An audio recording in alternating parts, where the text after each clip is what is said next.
Welcome to the Nokia Optical Networking Learning Essentials video series from the Nokia Optical Network Certification Program, an end-to-end learning program supporting Nokia 1830 PSS, VWM, and NFMT-based networks. Today, we'll take a look at traffic survivability through GMPLS SBR. This video has been created based on the Nokia GMPLS Controlled Optical Networks course. In this video, I'll explain the source-based restoration or SBR mechanism implemented at L0, identify node architectures for GMPLS L0 restoration, and describe how to configure this through NFMT. In GMPLS networks, there is a defined management hierarchy between the network management system, or NMS, the control plane running over the nodes, and the transport data plane. This centralized manager, implemented through NFMT in our case, provides an abstraction layer from the network resources for the operators.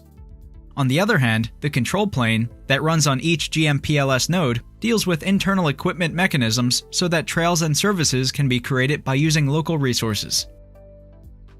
With the introduction of recent ROADM architectures, the network elements can now reconfigure themselves in real time. CD ROADM architectures, for instance, are colorless and directionless. This means that optical transponders can be optically switched to any degree and can be retuned to a different channel depending on different needs, without requiring physical refibering or manual changes in the configuration. This architecture type gives networks a high level of freedom to restore traffic. In this video, we will configure a GMPLS L0 restorable SBR trail. This restoration mechanism calculates backup nodes upon failure using non-reserved resources available in the network. SBR allows for multiple failure recovery iterations because the restoration process is repeated for successive failures. In this slide, we can see the macro steps to provision an optical network through NFMT so that it can host restorable traffic. In our example, the network commissioning steps have already been completed and the network is ready to transport trails and services.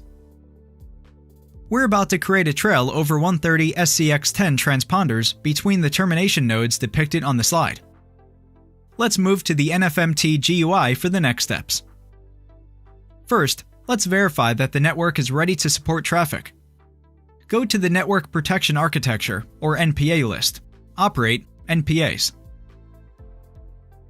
Now, select the item Lab 3 NPA, which is the NPA to which this network belongs.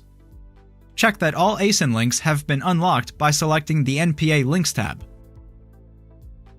In this network setup, we have 5 ASIN-capable links, thus 5 OMS links are present within the selected NPA and they are named after their related physical connections, or Optical Transport Section OTS links. Now that we are sure that the network commission has been properly completed, we can provision a 100 GB SBR trail. To do that, let's open the Trail Creation Wizard by clicking on Deploy, New Service Infrastructure Connection menu. Then, under the Best Practices template, locate the ODUK with L0 restoration item. Right-click it and select Deploy. A new window will appear. Do the following on the wizard. Set the rate equal to ODU4, as this is the rate available for the selected transponder.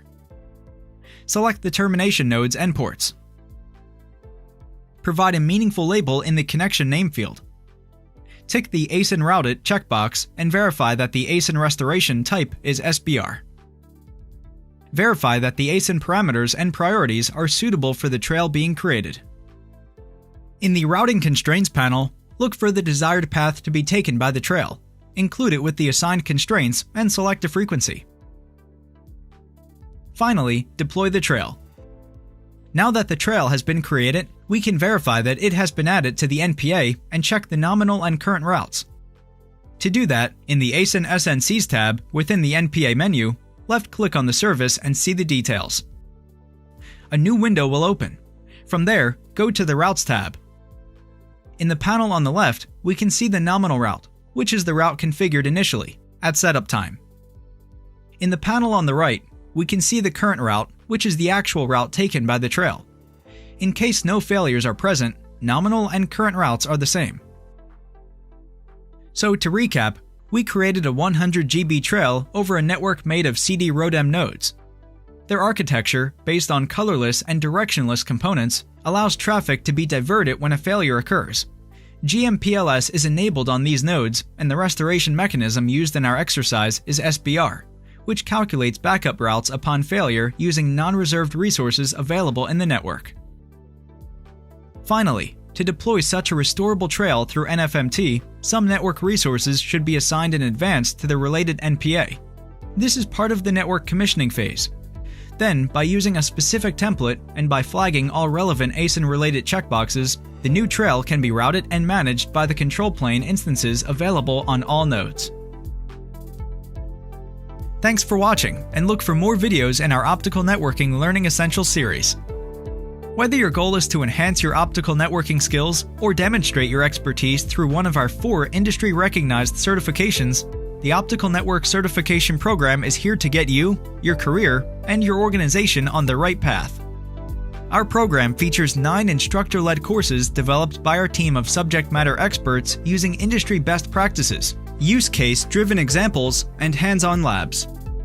Learn more and get started today by visiting our website. Thank you.